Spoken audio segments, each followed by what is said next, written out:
In a little over a month, Dr. Chuck Preston will retire after 10 years as coroner in St. Tammany Parish.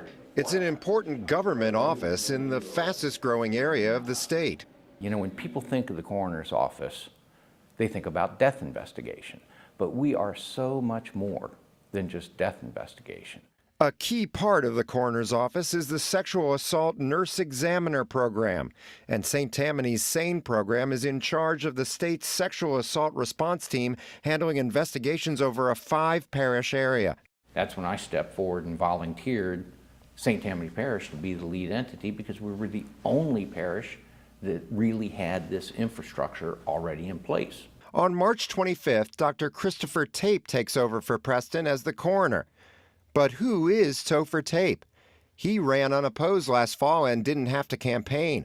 According to a website he put together when he joined the coroner's office as a forensic pathologist last spring, Tape is an avid outdoorsman from Los Alamos, New Mexico. He says he's an expert in his field who's done over 4,000 autopsies. He ran his own private forensic lab in Lafayette before moving to St. Tammany. But according to public court records, this is also Topher Tape. Arrested in New Mexico in 2001 and charged with 6 counts of child sexual abuse against a 7-year-old girl. And less than 2 years ago, paying a civil settlement to a young female employee at his lab in Lafayette after being accused of unwanted sexual advances, according to court records. Tape declined to go on camera, but we interviewed him over the phone. Do you think that the people of St. Tammany Parish deserve to know this about your history before they put you in that position? People did know about it, so, I mean, I don't know. Did they know about it? Anybody could have run against me. According to the current coroner, when he asked you about your history, you denied that you had any of this in your past. He never asked me. Preston admits he never did a criminal background check before hiring Tape. He had made an allusion that he had been involved in a court process earlier in his life, but that involved something when he was in college and that he had been exonerated for that. Because it's a false accusation. Well, the record that It's not molestation. We got an extensive record of the case from New Mexico and tracked down the alleged victim. But I'm very glad to see an investigative journalist looking into more of this. Victoria Lobato is 30 now. She didn't seek any attention for what happened 22 years ago, but she did agree to go on camera. I am grown enough now, and I've processed things enough that I can be able to talk about it. And not everybody has that opportunity. In this signed statement Tape gave to Albuquerque police when he was arrested, Tape admitted 2 occasions where his girlfriend's daughter had her pants and underwear down, and he slapped her with a belt, then felt her bare bottom with his hand. He told police it was only to check for welts. I was a kid. I was 7 years old. I was like, what the hell is happening? Victoria and her mother Bernadette lived with Tape. They enjoyed nature hikes together. Then Bernadette started leaving her boyfriend with her daughter to take kayaking lessons. As soon as she left, he would have me dress in her nightgown. It was a shirt that he made her wear. It was like a kind of a see-through with velvet, with fringe. She had said a whole bunch of stuff about me. The mother. I know, but you yourself said to the police that you did that to Victoria Lobato. As part of discipline.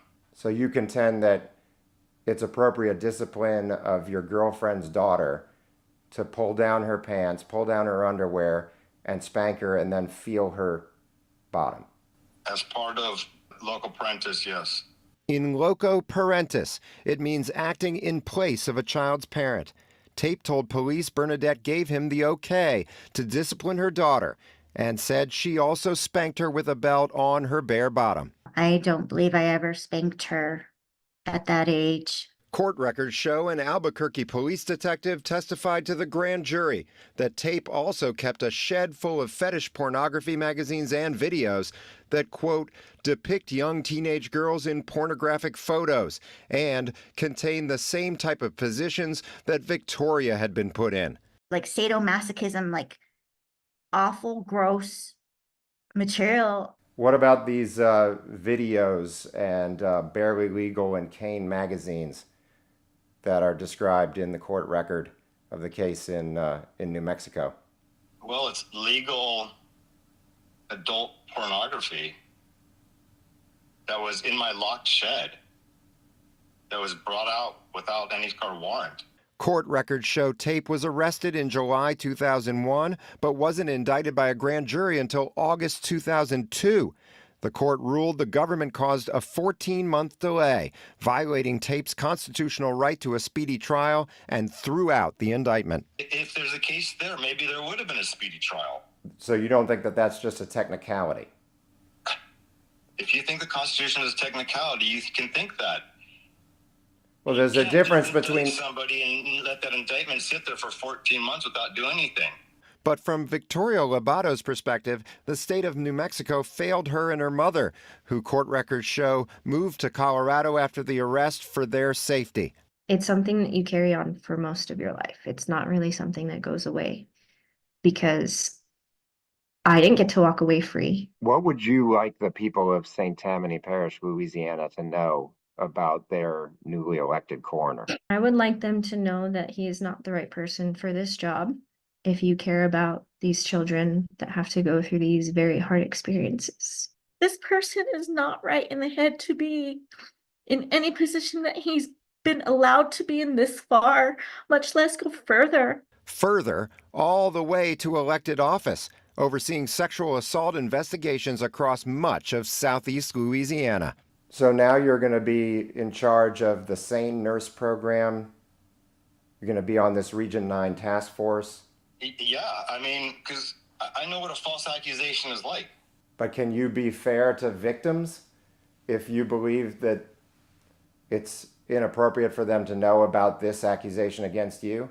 I'm fair with everybody. I don't know why that would affect anybody. I understand how it means to be on both sides. David Hammer, WWL, Louisiana.